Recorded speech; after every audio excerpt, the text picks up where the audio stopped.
नमस्कार, जय महाराष्ट्र. MNS एक वादळ चॅनलवरती सगळ्यांचं स्वागत आहे.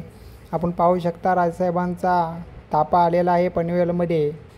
शेकापचा आज वर्धापन दिन आहे, मेळावा आहे.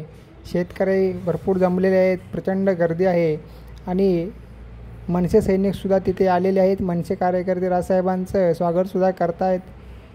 आपण पाहू शकता ही गर्दी, तुडुंब गर्दी भरलेली आहे. राजसाहेबांना जर रस्तासुद्धा भेटत नाही जायला, अशा पद्धतीने ते गर्दी भरलेली आहे. पाहू शकतो सगळे शुभेच्छा देत आहेत, बॅनरबाजी केलेले आहे, झेंडे फडकत आहेत.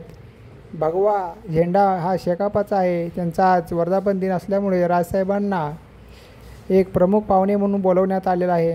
आपण पाहू शकतो कशा पद्धतीनं इथे मेळाव्यामध्ये आता राजसाहेब ठाकरे काय बोलणार याचं सर्वांच्या लक्ष आहे. आणि मेळावा हा राजसाहेबांसाठीच एक पर्वणी असते, त्यामुळे ते या शेतकऱ्यांच्या प्रश्नावरती बोलत आहेत का हेही पाहावे लागेल. आणि शेतकरी आणि शेतकऱ्यांचे प्रश्न हेही तेवढेच महत्त्वाचे आहे. तेवढे मराठी मुद्दा जे हिंदी सक्ती केली होती तोही मुद्दा खूप महत्त्वाचा आहे. त्यामुळे आज राजसाहेब कोणत्या मुद्द्यावरती हात घालतील हे आपल्याला पाहावं लागेल. म्हणून आपण जर आपल्या चॅनेलवरती नवीन आला असेल तर आपल्या चॅनेलला सबस्क्राईब करून घ्या आणि नवनवीन ताज्या घडामोडी पाहण्यासाठी आपले चॅनेल सबस्क्राईब करा. मनसे एक वादळ. धन्यवाद.